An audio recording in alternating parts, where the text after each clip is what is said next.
Assalamu alaikum, dear viewers. This is Murshid Ali, and you are watching the Murshid TV.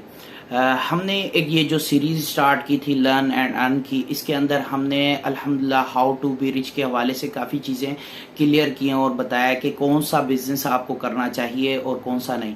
आज हम जो ना बात करेंगे ई कॉमर्स इन पाकिस्तान के ऊपर, और आप तमाम लोगों से ये रिक्वेस्ट है कि जिन लोगों ने अभी तक चैनल को सब्सक्राइब नहीं किया या फिर अभी तक उन्होंने जो ना इसको लाइक नहीं किया, वीडियोज़ को लाइक भी करें, शेयर भी करें, ताकि ज़्यादा से ज़्यादा लोगों तक ये इंफॉर्मेशन पहुंच सके। बहुत नॉलेजेबल है, हम रिसर्च करके हर अपने जो है ना सेशन को बनाते हैं और अपने वेबिनार को सेट करते हैं।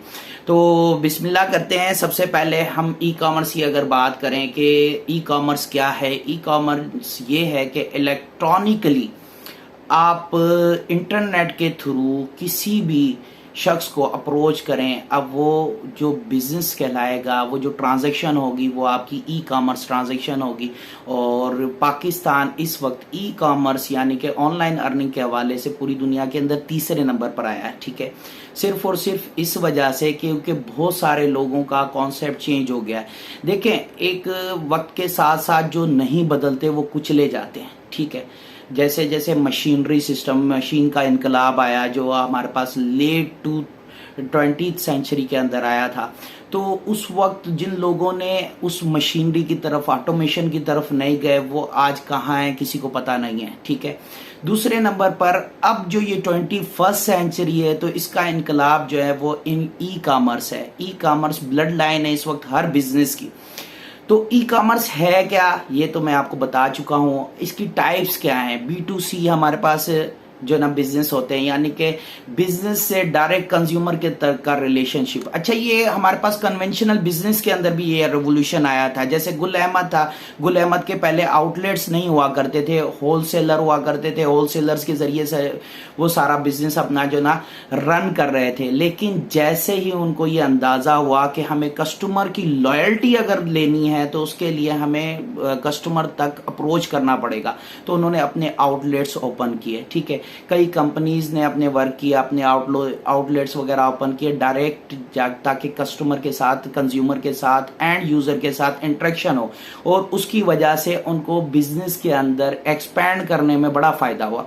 ठीक है, तो इसी निस्बत से जो ना नेटवर्क मार्केटिंग ने भी इसी B2C बिजनेस को ही इलेक्ट्रॉनिकली भी और विदाउट कन्वेंशनल सिस्टम के अंदर भी अपने आप को एक्सपैंड किया। लेकिन इन्होंने अपने आउटलेट्स नहीं खोले, इन्होंने डायरेक्ट अपने कस्टमर की लॉयल्टी को लेने के लिए, हासिल करने के लिए डायरेक्ट कस्टमर को ही अपना डिस्ट्रीब्यूटर बना दिया। यानी कि डायरेक्ट जो बेनिफिट था, जो होलसेलर, रिटेलर या फिर जो फ्रेंचाइजी सिस्टम के अंदर फ्रेंचाइज जो बिजनेस ले जाता था, उस सिस्टम को इसने बिल्कुल ही खत्म कर दिया और डायरेक्ट डिस्ट्रीब्यूटर से कांटेक्ट कर लिया और प्रोडक्ट्स डायरेक्ट डिस्ट्रीब्यूटर को देना शुरू कर दिए। वो डिस्ट्रीब्यूटर इनका कंज्यूमर भी था और वो डिस्ट्रीब्यूटर इनका आगे सप्लाई करता था, और वो ही इसी का वर्ड ऑफ माउथ की मार्केटिंग भी खुद ही करता था। तो ये इन्होंने एक सिस्टम किया। इसी वजह से नेटवर्क मार्केटिंग बिजनेस के अंदर यूनिक प्रोडक्ट्स होते हैं, बेस्ट प्रोडक्ट्स होते हैं, और जो कंपनीज प्रोडक्ट बेस्ड होती हैं वही दुनिया के अंदर आगे भी एक्सपेंड कर पाती हैं। अदरवाइज तकरीबन कंपनीज स्कैम अगर कर रही हैं नेटवर्क मार्केटिंग के अंदर इतने बेहतरीन 21st सेंचुरी के बिजनेस में, तो उसकी बुनियादी वजह यही है कि उनके प्रोडक्ट्स के अंदर दम नहीं है, उनके प्रोडक्ट्स किसी काम के नहीं है। फर्दर मोर B2B होता है, जैसे अलीबाबा कर रहा है बिजनेस टू बिजनेस, ये भी हमारे पास ई कॉमर्स है। इंटरनेट के जरिए से बिजनेस टू बिजनेस को इसने आपस में मिला दिया। C2C जिस तरीके से हमारे पास OLX है, तो OLX के अंदर customer to customer, consumer to consumer, एक चीज मेरे इस्तेमाल में नहीं है तो मैंने कस्टमर को दे दी। ठीक है, फर्दर मोर हम नेटवर्क मार्केटिंग के हवाले से डिफाइन करेंगे। आखिर ये बिजनेस इतना दुनिया के अंदर चल रहा है, फिर भी लोगों का इतना जो ना इसके बारे में मुखालफात है, नेगेटिव सोच है, तो क्या बुनियादी वजह है? तो उसकी बुनियादी वजह है इसका सिस्टम। वो ये है कि कई लोगों ने, पाकिस्तान में तो एक चीज पाई जाती है ना, यहाँ पर कंपनी बाद में आती है, कोई भी ऑनलाइन बिजनेस या कोई भी वर्क बाद में होता है, पहले उसका फ्रॉड हो जाता है। जैसे अमेजोन के हवाले से आप देख सकते हैं कि कंपनी बाद में आई, पहले लोगों ने सोच लिया कि हम फ्रॉड कैसे करेंगे। ठीक है ना, और हम उन बिजनेसेस को प्रमोट नहीं करते। हालांकि अगर जो कंपनीज अच्छी हैं, जो लीगली काम कर रही हैं, देखें अगर आपके पास कोई नकली नोट निकल आता है तो इसका मतलब ये नहीं है कि आप नोट इस्तेमाल करना ही छोड़ देंगे, आप जस्ट उसकी रिसर्च करना शुरू करेंगे। तो नेटवर्क मार्केटिंग का बिजनेस भी ऐसा ही है, आपको इसकी रिसर्च करनी पड़ेगी। अच्छा, मैं कुछ टाइप्स आपके साथ डिस्कस करूंगा कि नेटवर्क मार्केटिंग की जो इब्तिदा हुई थी शुरू के अंदर, जो फर्स्ट टाइप इसकी आई थी वो थी यूनिलेवल स्ट्रक्चर। यूनिलेवल स्ट्रक्चर के अंदर क्या होता था कि आपने डायरेक्ट ही अपने डिस्ट्रीब्यूटर्स बनाने हैं, यानी कि अगर मैं डिस्ट्रीब्यूटर हूं तो मैंने आगे डायरेक्ट जिन जिन पर्सनस को लगाऊंगा तो उसमें कुछ पैसिव अर्निंग का कोई कॉन्सेप्ट मौजूद नहीं था, यानी कि डायरेक्ट ही अर्निंग की जा सकती थी, डायरेक्ट ही डिस्ट्रीब्यूटर बनाया जा सकता था। दूसरा जो कॉन्सेप्ट आया फिर उसके बाद बाइनरी सिस्टम आया, जिसमें दो लेग्स होती थी, एक लेफ्ट और एक राइट। इसमें आपके लिए लाजिम होता था कि लेफ्ट और राइट दोनों का बिजनेस जो है ना वो इक्वल होना चाहिए। अगर कोई एक लेफ्ट वाला बंदा काम नहीं कर रहा या फिर राइट वाला बंदा काम नहीं कर रहा और दोनों के पेयर्स नहीं बन रहे तो भी आपका बिजनेस नहीं होगा। कई लोगों ने ये भी बिजनेस किया, लेकिन ये भी बहुत ज्यादा मुश्किल किस्म का सिस्टम था, क्योंकि अगर कोई शख्स काम नहीं कर रहा तो फिर आपका बिजनेस भी, उसके ऊपर आप भी अर्निंग नहीं कर पा रहे। थर्ड जो टाइप थी वो था stair step up break away plan. इस प्लान के तहत जो है ये एक जनरेशन प्लान टाइप था, ठीक है। इसके अंदर क्या था कि आपने जस्ट डायरेक्ट डिस्ट्रीब्यूटर बनाने हैं, ठीक है, डायरेक्ट आपकी डाउनलाइन में भी डिस्ट्रीब्यूटर बनेंगे, उनके भी आपको पैसिव इनकम आएगी, ठीक है। इसके अंदर प्लान सिस्टम था। अभी फॉर एग्जांपल हमारे पास फॉरएवर एक कंपनी चल रही है जो कि पूरी दुनिया के अंदर तकरीबन वर्क कर रही है। वो कंपनी इसी प्लान के तहत वर्क कर रही है। उसके अंदर यूं ही होता है कि आप पार्टनर्स अपने जितने ज्यादा आपके साथ डायरेक्ट अटैच हैं वो भी अच्छी बात है, लेकिन पार्टनर टू पार्टनर भी पार्टनर्स अटैच हो सकते हैं, यानी कि डाउनलाइन भी आपके पास पार्टनर्स हो सकते हैं और वो भी डायरेक्टली आपको बेनिफिट दे सकते हैं। टोटली प्रोडक्ट बेस्ड है। उसके बाद जो नेक्स्ट था वो था force matrix plan. Force matrix plan किस तरीके से होता था कि उसमें आपकी एक फ्रंट लाइन बनी होती थी। अगर देखें 5 to 10 है ना, तो 5 पर्सन्स की आप फ्रंट लाइन बना सकते हैं। फिर जब ये कंप्लीट हो जाएगी तो उसके बाद आप अपने अंडर में एक और लाइन बना सकते हैं जो कि 10 पर्सन्स की होगी। तो ये 5x10 प्लान था और इस तरीके से ये फोर्स मैट्रिक्स प्लान जो ना वो चला, ठीक है। उसके बाद बाइनरी प्लस हाइब्रिड एक हमारे पास नेटवर्क मार्केटिंग का प्लान आया, जिसके अंदर क्या था कि इसके अंदर ना कोई सेल्स लीडर नहीं होता था। इसके अंदर कोई सेल लीडर बन ही नहीं सकता। फॉर एग्जाम्पल इसके अंदर डायरेक्ट आपको बस पार्टनर्स को अटैच करना है, हालांकि प्रोडक्ट्स इसके अंदर भी मौजूद होती हैं, ठीक है ना। जो मैं इस वक्त जितनी भी नेटवर्क मार्केटिंग के हवाले से बात करूंगा, हमारे पास दो कॉन्सेप्ट पाए जाते हैं ना। एक होता है ROI प्लान, यानी कि रिटर्न ऑन इन्वेस्टमेंट प्लान होता है।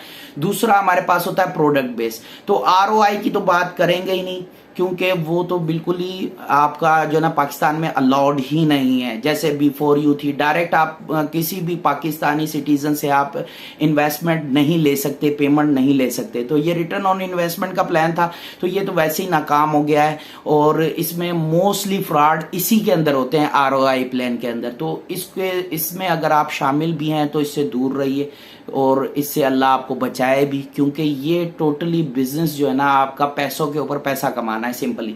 तो कोशिश करें कि इससे दूर रहें। सेकंड जो था आपका वो यही था कि प्रोडक्ट बेस्ड। तो मैं जो डिस्कशन कर रहा हूँ वो सारी प्रोडक्ट बेस पे कर रहा हूँ, ठीक है।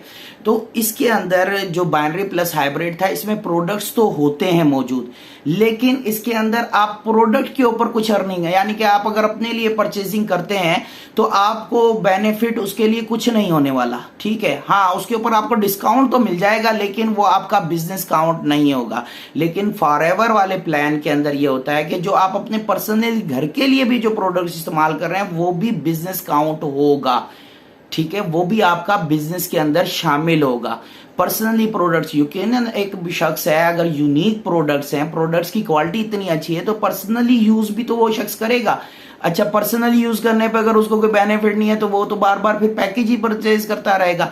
तो ये एक इशू इसके अंदर आया है और इसके अंदर ये मसला होता है कि बाइनरी प्लस हाइब्रिड के अंदर आपके प्रोडक्ट्स के ऊपर अर्निंग नहीं होती, डिस्ट्रीब्यूटर के साथ अर्निंग होती है, क्योंकि जो प्रोडक्ट की प्राइस होती है वो स्लाइटली हाई होती है। स्लाइटली हाई होती है नॉर्मल उसकी प्राइसिंग से, लेकिन फॉरएवर के प्रोडक्ट्स के अंदर ऐसा नहीं है। ये दोनों का डिफरेंस है। अच्छा, उसके बाद आ जाते हैं ऑटोनेट। ऑटोनेट के अंदर ऑटोमेटिकली आपका जो ना वो टीम बनती जाती है, जहां पर जगह मिलती है वहां पर वो अटैच होता है। ये टोटल कंप्यूटराइज सिस्टम के ऊपर होता है। फिर उसके बाद है spider net. Spider net mostly इस तरीके से आप देख लें जैसे कि हमारे पास यूट्यूब वगैरह चैनल के ऊपर लोग एक दूसरे को जो ना सब्सक्राइब करवा रहे होते हैं, तो ये इस पे अंदर हम प्रोडक्ट्स एंड सर्विसेज इसी तरीके से शेयर कर रहे होते हैं, और जहां जिसको मुंह मिलता है वो वहीं पर अटैच हो जाता है और उसके साथ शामिल हो जाता है। इसमें भी डायरेक्ट प्लान का सिस्टम होता है। ठीक है, तो ये सारी चीजें थी। मोस्टली लोगों ने क्वेश्चन जो है ना बार बार पूछा हुआ है कि पाकिस्तानी फर्म है इकोनेक्स, ठीक है, और इंटरनेशनल फर्म है फॉरएवर, तो दोनों में से कौन सी ज्वाइन करनी चाहिए, किस में जो है ना वर्क करना चाहिए। तो ये सिंपली मैंने इसका आंसर जो है ना आपको दे रहा हूँ। आपका पर्सनल व्यू भी काफी सारे हो सकते हैं। देखिए, इकोनेक्स और फॉरएवर दोनों का कोई कंपटीशन नहीं है, कोई मुकाबला नहीं है।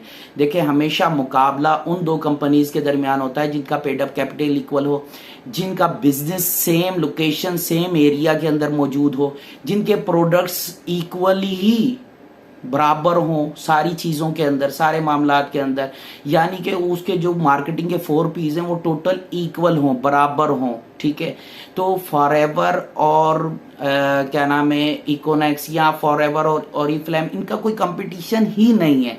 फॉर एग्जाम्पल आप इसको देख लें कि जैसे सर्फ है हमारे पास, एरियल और सर्फ एक्सल, इन दोनों का तो कंपटीशन आपस में हो सकता है, लेकिन एरियल का अगर बोनस के साथ ट्राई स्टार के साथ compete करवाएं तो ये बिल्कुल बेवकूफ़ी होगी, क्योंकि दोनों का डिफरेंट बिजनेस है।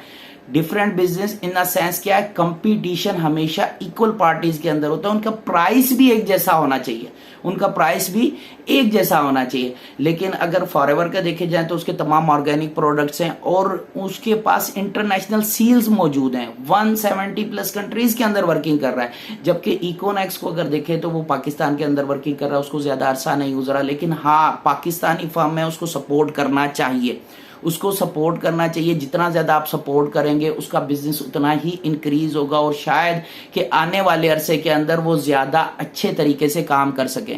दूसरे नंबर पे फॉरएवर की बात है तो फॉरएवर आपको फॉरेन इन्वेस्टमेंट ला के दे रहा है यहाँ पर, यानी कि अब देखें ना हमारे पाकिस्तान की इकोनॉमी बिल्कुल टूट चुकी है। ठीक है, तो फॉरेन इन्वेस्टमेंट यहां पर पाकिस्तान के अंदर डायरेक्टली नहीं आ रही। उस फॉरेन इन्वेस्टमेंट को लाने के लिए फॉरएवर के अंदर अगर आप वर्क करते हैं तो आपकी जो इनकम आएगी, जो आप बिजनेस करेंगे यहां पर, उसके जरिए से फॉरेन इन्वेस्टमेंट आएगी और उस फॉरेन इनकम से ना सिर्फ आपके फाइनेंशियल हालात अच्छे होंगे बल्कि आपके साथ साथ आपके मुल्क के भी हालात बेहतरी की तरफ जाएंगे।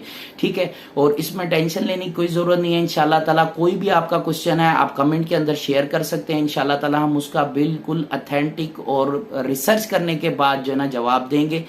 कोई उसके अंदर बगैर रिसर्च के बात नहीं की जाएगी। थैंक यू वेरी मच, अपना ख्याल रखिएगा। अल्लाह हाफिज।